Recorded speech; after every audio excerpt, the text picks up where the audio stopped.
Rohit শর্মাকে Mumbai Indians টিমের captaincy থেকে সরিয়ে হার্দিক পান্ডিয়াকে দিল এবছরের ক্যাপ্টেন্সির দায়িত্ব। শুধু এবছরের জন্যই নয়, আপকামিং মুম্বাই ইন্ডিয়ান্স টিমের ক্যাপ্টেন্সি সামলাবে হার্দিক পান্ডিয়াই। তো আসলে কি কারণ এর পিছনে?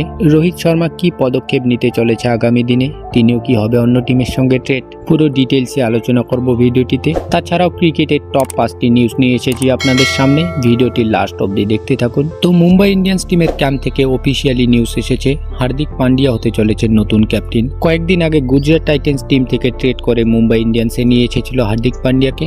তারপরে রোহিত শর্মাকে মুম্বাই ইন্ডিয়ান্স টিমের ক্যাপ্টেন্সি থেকে সরিয়ে দেওয়া হয়, যিনি মুম্বাই ইন্ডিয়ান্স টিমকে 5 বার চ্যাম্পিয়ন বানিয়েছে। তার পরিবর্তে মুম্বাই ইন্ডিয়ান্স টিমের ক্যাপ্টেন্সির দায়িত্ব তুলে দেয় হার্দিক পান্ডিয়ার হাতে। তো প্রথম বড় আপডেট তো এটাই ছিল, হার্দিক পান্ডিয়া মুম্বাই ইন্ডিয়ান্স টিমের আপকামিং ক্যাপ্টেন। দ্বিতীয় আপডেটটি বলবো আসলে কি কারণে হার্দিক পান্ডিয়াকে ক্যাপ্টেন বানানো হয়েছে রোহিত শর্মার পরিবর্তে। এর পিছনে মুম্বাই ইন্ডিয়ান্স টিম দুটি কারণ বলেছে। প্রথম কারণটি হলো লাগাতার 2-3 বছর থেকে ফ্লপ যাচ্ছে রোহিত শর্মা। দ্বিতীয় কারণ হিসেবে বলেছে হার্দিক পান্ডিয়াকে ফিউচার ক্যাপ্টেন হিসেবে দেখছে। টিম ইন্ডিয়ার ক্যাপ্টেন্সিও করেছেন তিনি, আইপিএল এ খুব ভালো ক্যাপ্টেন্সি, সাকসেসফুল ক্যাপ্টেন্সি করেছেন তিনি গুজরাট টাইটেন্সের হয়ে। তাই রোহিত শর্মাকে আর 2-1 বছরও সময় দেয়নি, সরাসরি ক্যাপ্টেন বানিয়েছে হার্দিক পান্ডিয়াকে। কিন্তু রোহিত শর্মাকে কোন কারণে ক্যাপ্টেন্সি থেকে সরানো হলো সে ব্যাপারে কোনো কথা বলেনি মুম্বাই ইন্ডিয়ান্স। তৃতীয় আপডেটটিও এসেছে মুম্বাই ইন্ডিয়ান্স টিমেরই ফ্যানদের থেকে। মুম্বাই ইন্ডিয়ান্স এটা ঠিক করেছে কি ভুল করেছে নিচে কমেন্ট করে জানিয়ে দেবেন। আসলে মুম্বাই ইন্ডিয়ান্স টিমের ফ্যানরা তাদের রাগ ঝেড়েছে সোশ্যাল মিডিয়ায়। মুম্বাই ইন্ডিয়ান্স টিমের জার্সিতে আগুন লাগিয়ে সোশ্যাল মিডিয়ায় পোস্ট করতে দেখা গিয়েছে ফ্যানদের। কারণ মুম্বাই ইন্ডিয়ান্স টিমের ব্র্যান্ড ভ্যালু রোহিত শর্মার উপর ডিপেন্ড করেই হয়েছে। কারণ মুম্বাই ইন্ডিয়ান্স টিমের কিছু ফ্যান শুধুমাত্র রোহিত শর্মার কারণেই মুম্বাই ইন্ডিয়ান্সকে সাপোর্ট করে।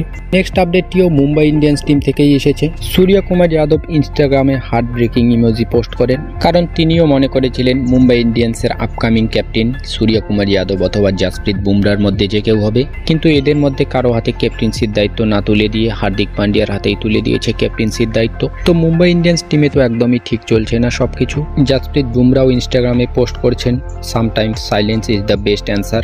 আইপিএল অকশনের পর আবার ট্রেড উইন্ডো খুলে যাবে। এই প্লেয়াররা কি হবে অন্য টিমের সঙ্গে ট্রেড? 4টি টিম এমন রয়েছে যারা এই বড় প্লেয়ারদের, বড় ইন্ডিয়ান প্লেয়ারদের উপর ছুটবে।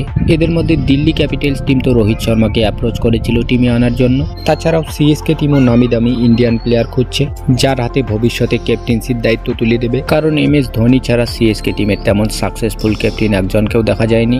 রবীন্দ্র জাদেজাকেও দেওয়া হয়েছিল সিএসকে এর ক্যাপ্টেন্সি, কিন্তু তিনিও ফ্লপ গেছিল।